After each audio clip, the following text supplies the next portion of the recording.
기도하고 축복합니다. 동탄예수교회 이용진 목사입니다. 하나님의 사랑과 은총이 말씀을 사모하는 모든 사랑하는 주의 백성들에게 함께 하시기를 간절히 소망합니다. 누가복음 산책하기 21번째 시간 여러분과 함께 하게 되어서 너무나 기쁘고 감사하게 생각합니다. 지난번에는 예수님께서 사역을 시작하시면서 귀신들을 쫓아내었다고 말씀을 드렸습니다. 귀신 들리는 사람을 그 귀신의 소나기에서부터 해방시켜 주신 것이죠. 귀신 들리는 사람의 특징이 무엇입니까? 거짓말과 살인하는 것입니다. 오늘날에도 귀신 들리는 사람들이 많이 있다고 생각을 합니다. 성령에 사로잡혀서 주님의 일을 하는 것이 아니라 귀신에게 잡혀서 귀신의 꼭두각시 노릇을 하고 귀신의 종이 되어서 귀신의 사역을 감당하는 그런 자들이 많이 있습니다. 특별히 누가는 그 귀신을 더러운 귀신이라고 표현을 하는 것을 보게 됩니다. 누가복음 4장 33절에 보니까 회당에 더러운 귀신 들린 사람이 있어 크게 소리질러 이르되 라고 말합니다.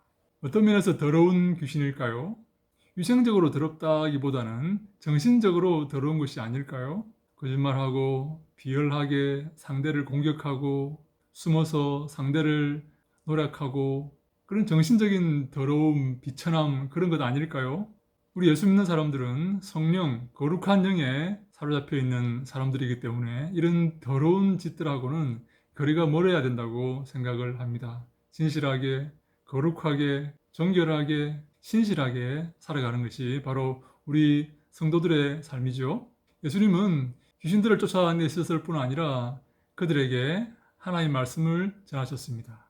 예수님께서 이 갈릴리 바다에서 말씀을 전하셨을 때에 많은 사람들이 예수님 말씀을 들으려고 모였습니다. 예수님의 그 권세 있고 은혜로운 말씀을 듣기 위해서 그 바닷가에 많은 사람들이 운집한 것이죠. 그래서 예수님은 그들에게 말씀을 전하시기 위해서 배를 하나 빌렸습니다. 베드로의 배였는데요. 그 배를 타고 바닷가에서 조금 떨어져서 바다로 들어가시면 더 많은 사람들에게 말씀을 전할 수 있는 그런 상황이 되는 것이죠. 그 갈릴리 바다는요, 아주 그 공명이 잘 되어서 각도만 이렇게 잘 잡히면 많은 사람에게 설교를 할 수 있는 그런 장소입니다. 예수님께서 말씀을 전하시고 난 다음에 그 배를 빌려서 말씀을 전하시고 난 다음에 베드로에게 이렇게 말씀하십니다.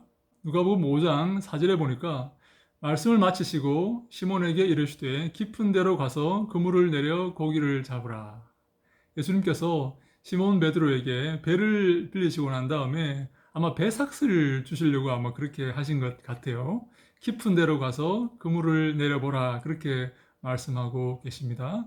갈릴리 바다는요, 얕은 데서 밤에 고기를 잡지 깊은 데서 낮에 고기를 잡지 않습니다. 베드로는 아마도 밤새도록 고기를 잡고 허탕을 치고 아마도 집으로 가기 위해서 준비하고 있다가 예수님께서 배를 빌려달라고 하셔서 배를 빌려드린 것 같아요. 그런데 예수님이 설교를 마치고 갑자기 깊은 곳에 가서 그물을 내려서 고기를 잡으라 이렇게 말씀하시니까 베드로가 좀 황당했지 않겠습니까? 자신은 이 갈릴리 바다에서 고기를 잡아 먹고 산 여기서 잔뼈가 굵은 어부인데 지금 낮에 깊은 데로 가서 그물을 던져서 고기를 잡으라고 하니까 베드로가 얼마나 황당했겠습니까? 여러분 어떻게 생각하십니까? 내가 고기잡이 전문가인데 얕은 곳에서 밤에 고기를 잡는데 낮에 깊은 데 가서 고기를 잡으라 그러니까 얼마나 좀 이상했겠습니까? 그런데요 놀랍게도 베드로는 그 말씀에 순종합니다. 그 말씀에 복종합니다. 여러분 이것이 바로 믿음입니다. 상황이 내가 알고 있는 상식과 맞지 않습니다. 내 경험상 맞지 않습니다. 그러나 주의 말씀에 순종하는 것입니다. 그것이 믿음입니다. 내 이성으로, 내 경험으로 그것이 될 법하면 그것이 믿음이겠습니까? 그것은 이제 믿음이 아니고 상식이겠죠, 상식. 그러나 내 경험과 내 지식으로 도저히 이루어질 수 없는, 가능성이 없는 그런 경우에 믿음이 동원되는 것입니다. 베드로는 도저히 상식적으로 맞지 않게 보이는 그 상황 가운데서도 주의 말씀에 순종하여서 깊은 데로 가서 그물을 내려 고기를 잡습니다. 어떻게 되었습니까? 배가 물에 잠길 정도로 많은 고기를 잡게 됩니다. 여러분, 이 믿음이 우리를 살게 합니다. 믿음으로 말미암지 않고는 우리가 살아갈 수 없는 것이 사실입니다. 하나님께서 도저히 할 수 없는, 경험상 있을 수 없는 그런 일을 우리에게 명령하실 때에도 우리는 그 말씀에 순종할 줄 알아야 됩니다. 그곳에 믿음이 필요한 것이지요. 우리의 믿음이 바로 이런 것입니다. 이런 믿음이 있을 때에 하나님은 큰 역사를 이루어 주시는 것입니다. 우리 히브리서 11장 6절에 믿음이 없이는 하나님을 기쁘시게 못하나니 하나님께 나아가는 자는 반드시 그가 계신 것과 또한 그가 자기를 찾는 자에게 상 주시는 이심을 믿어야 할지니라 라고 말씀하지 않습니까? 믿음이 없으면, 우리가 이런 믿음을 발동하지 못한다면 하나님을 기쁘시게 할 수가 없다라고 말씀을 하시는 것이죠. 반대로 우리가 이런 믿음을 발동할 수 있을 때 하나님을 기쁘시게 할 수가 있는 것입니다.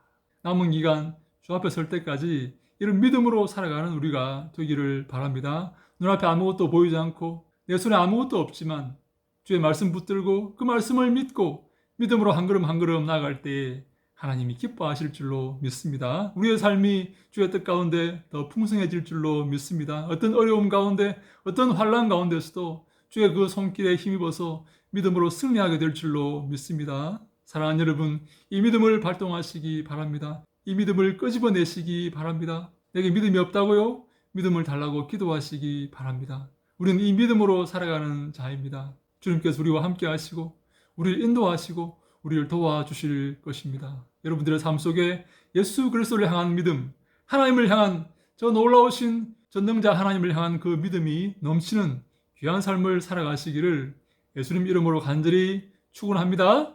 할렐루야! 샬롬!